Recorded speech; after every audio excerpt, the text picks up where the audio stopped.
Gracias por tu atención. Voy a presentar algunos aspectos básicos sobre satélites en órbita. El primer aspecto tiene que ver con la curvatura de la Tierra, como aparece aquí en esta foto. Uno de los primeros hechos que demuestran la curvatura de la Tierra es cuando nosotros nos encontramos en un puerto y vemos cómo se va alejando un barco. Aparte de que se va haciendo cada vez más pequeño, también se va hundiendo. A tal grado que en un momento dado se desaparece. Este dato pues nos los arrojan la gente que se dedica al estudio de este fenómeno y nos dice que la superficie de la Tierra se curva una distancia vertical de 4.9 metros cada 8.000 metros tangentes a la superficie. Este enunciado que acabo de leer lo voy a explicar con más detalle más adelante, pero vaya, este es el primer acontecimiento que nos demuestra la curvatura de la Tierra. El segundo aspecto son los eclipses de luna. Entonces, en esta pequeña animación aparece un eclipse lunar en donde vemos que una de las características principales es que estén alineados el Sol, que aparece del lado izquierdo, la Tierra y la Luna.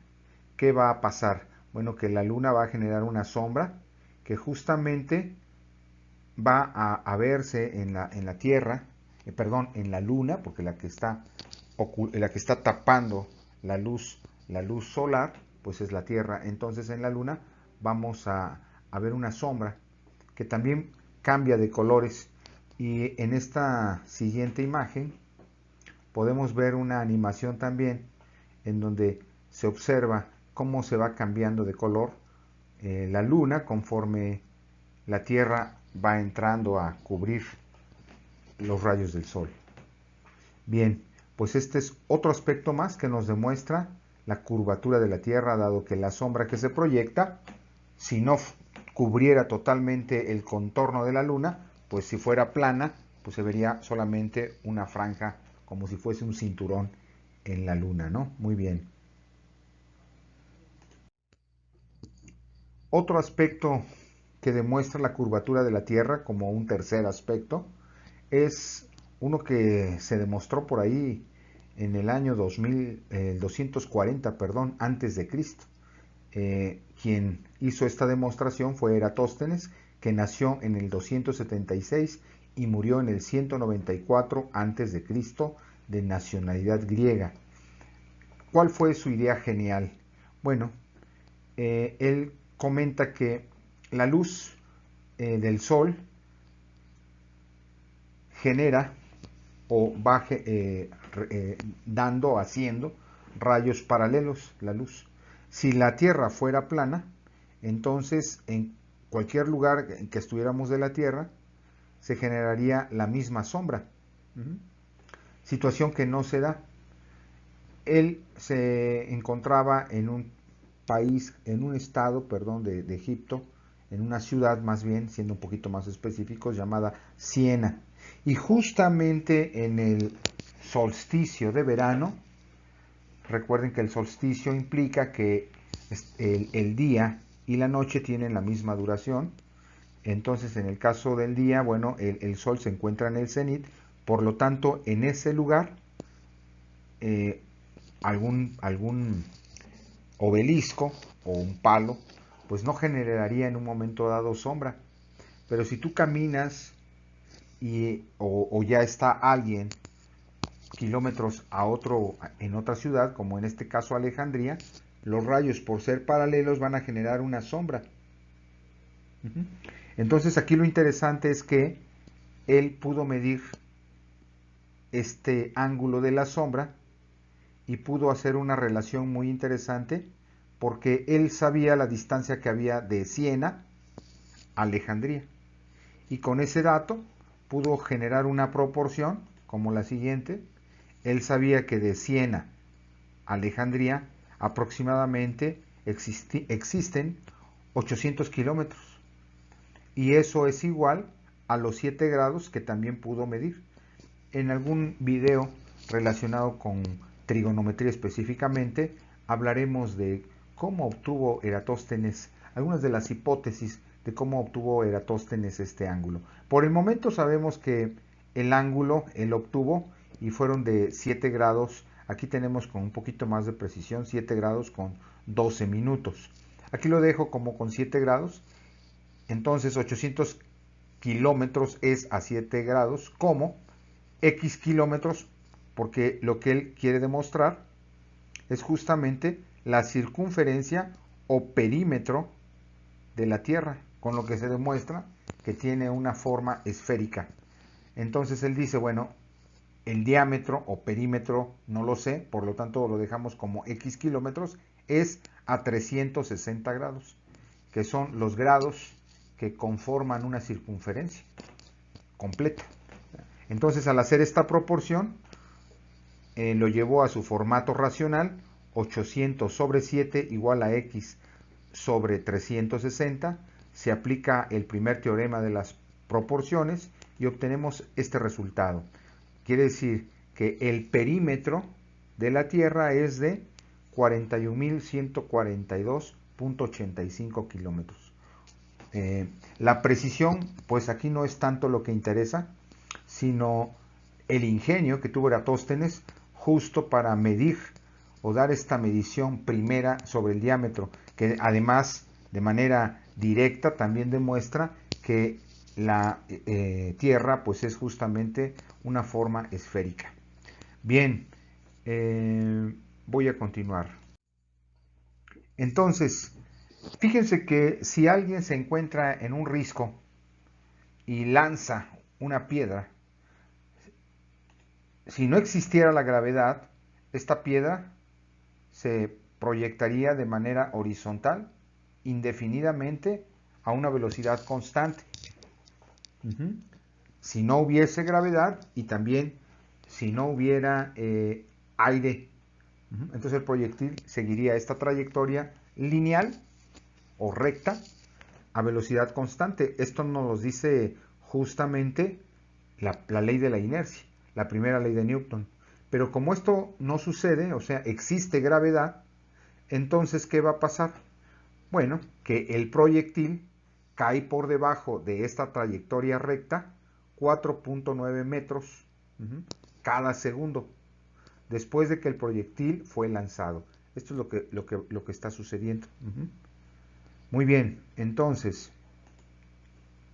de manera general, decimos que cada 8.000 metros la Tierra cae de manera general 5 metros. Básicamente la curvatura de la Tierra desciende con precisión 4.9 metros, aproximadamente 5 metros, que es lo que estamos poniendo aquí en la imagen, ¿no? Por cada 8 kilómetros u 8.000 metros de tangente, lo cual significa que si navegas en un océano tranquilo, solo podrás ver la punta del mástil de 4.9, aproximadamente 5 metros de un barco que está a 8 kilómetros, justo con la primera experiencia que se manejó como un fundamento de la curvatura de la Tierra. Ahora, recuerden que una tangente es una recta que solamente toca un punto de un lugar geométrico. En este caso es una circunferencia. De hecho, este punto le llamamos punto de tangencia, que hemos ya hablado de él en algunas de las presentaciones anteriores. Muy bien. Otro aspecto más que está contemplado aquí en este tema, pues es la definición de un satélite de una manera muy sencilla. ¿Qué es un satélite? Bueno, un satélite es un cuerpo material, o sea, un objeto, que puede ser tanto natural como la Luna, que está girando aquí en esta animación alrededor de la Tierra, como artificial, como este otro. Ambos giran alrededor, en este caso del planeta Tierra, puede ser de otro objeto celeste, con una órbita definida y a una velocidad también definida. A eso le llamamos un satélite. Ahora, en la actualidad se estima que hay alrededor de 2.500 satélites en actividad, cuyos propósitos son diversos. Aquí yo menciono 5: científicos, militares, meteorológicos, de telecomunicaciones y de broadcasts de televisión. Muy bien. Otro aspecto importante sobre satélites en órbita, pues es justamente este dibujo que lo realizó Isaac Newton por allá por el siglo XVII, ¿no? 1600, finales del siglo XVII.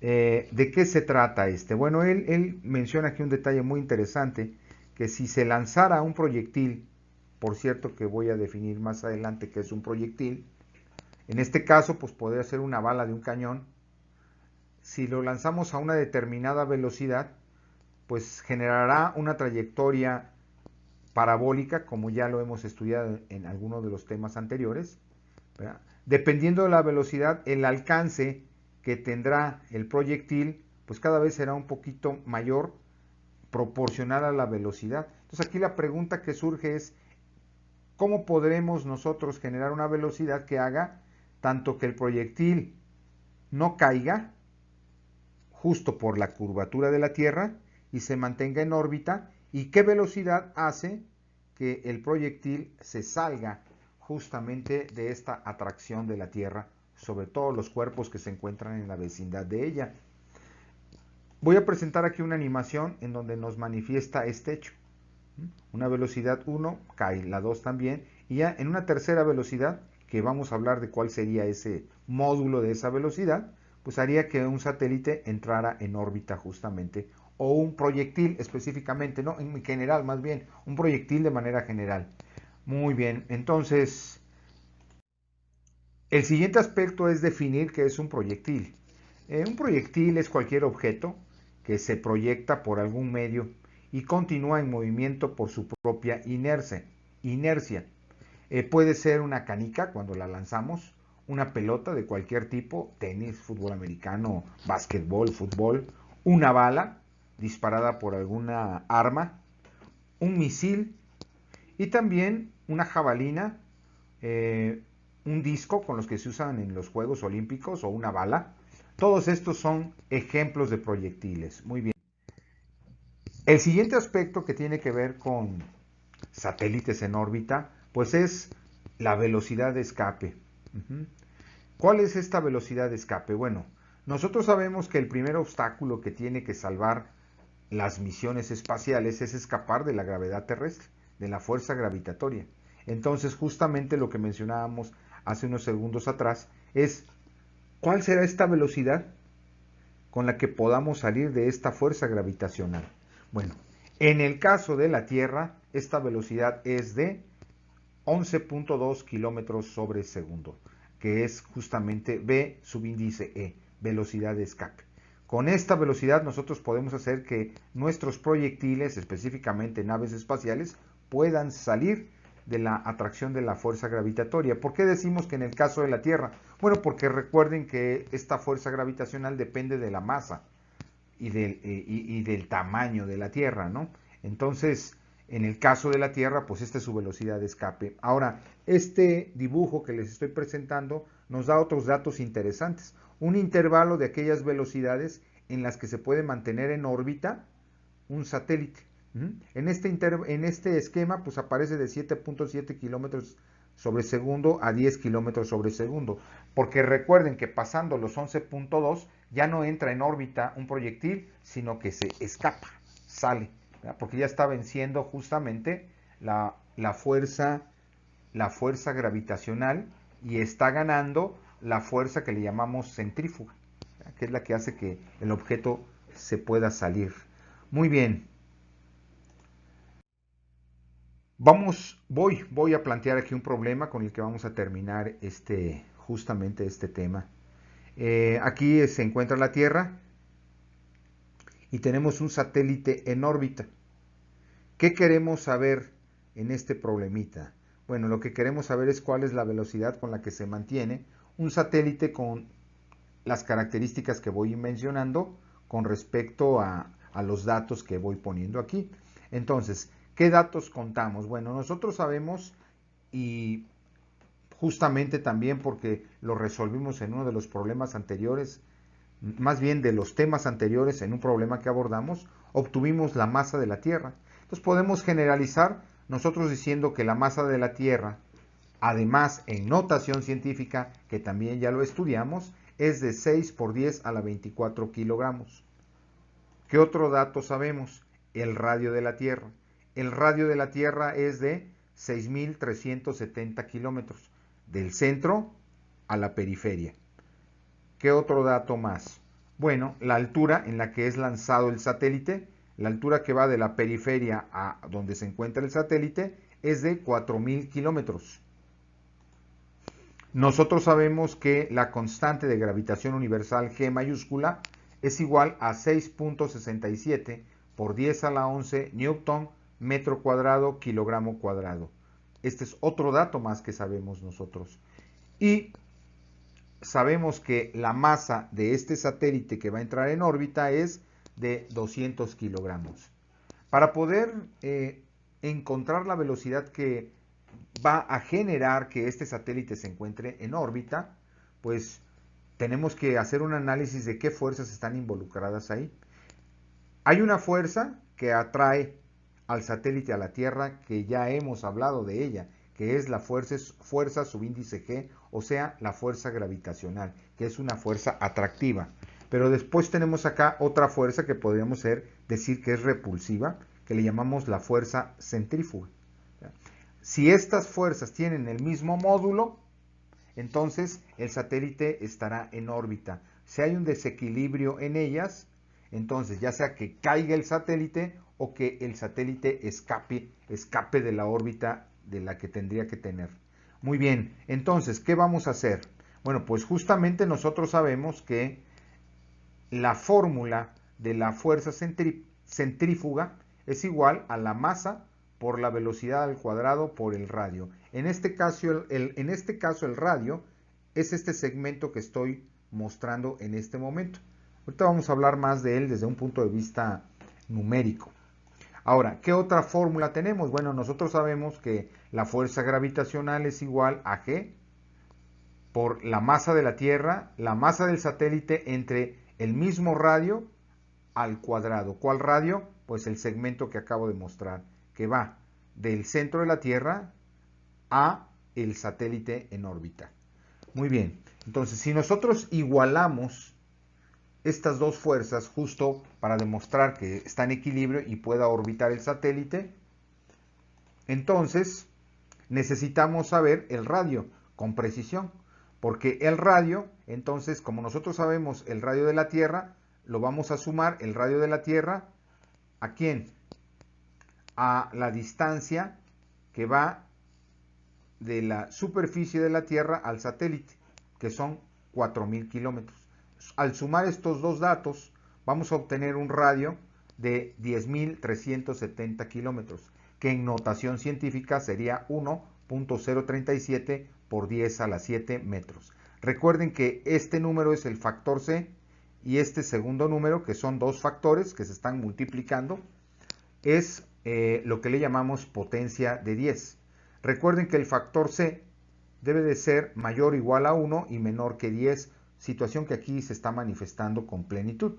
Es 1.037. ¿De acuerdo? Muy bien. ¿Qué sigue? Bueno, vamos a sustituir esta igualdad. En vez de poner F subíndice C, vamos a poner su valor, que sería, bueno, su valor en este caso alfabético, ¿no? Que es la masa de justamente del satélite por la velocidad de quién, pues justamente del satélite al cuadrado entre el radio igual a la constante de gravitación universal, la masa de la Tierra, la masa del satélite y el radio aquí, pero el radio al cuadrado, a diferencia en este denominador. Una vez que ya tenemos esta igualdad sustituida, vamos a despejar ¿quién? La velocidad, porque es la que necesitamos. Entonces lo que hacemos es que este radio que está dividiendo pasa multiplicando todo el segundo miembro de la ecuación. Después lo que vamos a hacer aquí, vamos a eliminar ¿verdad? Porque tenemos r en el numerador y r al cuadrado en el denominador, por lo tanto nos va a quedar solamente r en el denominador. Ahora, el siguiente paso es que esta masa del satélite que está multiplicando, vamos a pasarla dividiendo. Pero si se fijan, aquí tengo la masa del satélite, entre la masa del satélite, pues también me va a dar 1. Por lo tanto, la fórmula nos va a quedar de la siguiente forma. La velocidad al cuadrado es igual a g por la masa de la Tierra entre el radio. Y como nosotros queremos saber solamente la velocidad, no la velocidad al cuadrado, pues vamos a hacer la operación inversa de la potenciación, que es la radicación. Y entonces, como es un exponente cuadrado, pues la raíz tendrá que ser raíz cuadrada. La raíz cuadrada de este radicando, que es el que teníamos arriba, pues ya nos dio justamente la fórmula adecuada para ya nada más estos datos ponerlos en nuestra fórmula y tener el resultado. Recuerden que a este hecho se le llama sustitución. Muy bien, entonces aquí está ya la sustitución, que tenemos 6.67 por 10 a la 11, que es el valor de la constante de gravitación universal, con sus unidades, que multiplica a quién, a la masa de la Tierra, que es 6.6 por 10 a la 24 kilogramos, entre el radio, que no es el radio de la Tierra, sino es la suma del radio de la Tierra, más la distancia a la que se encuentra el satélite orbitando, que es de, dijimos, 1.037 por 10 a la 7 metros. Al hacer esta operación, vamos a obtener este resultado con el manejo importante de las unidades. Obtenemos la raíz cuadrada y el resultado será de 6.212.25 metros sobre segundo. Y básicamente ahí se termina este tema, también la resolución del problema, y ya trataremos en clase justamente la cuestión que tiene que ver con el análisis dimensional que hemos venido insistiendo en temas atrás. Gracias.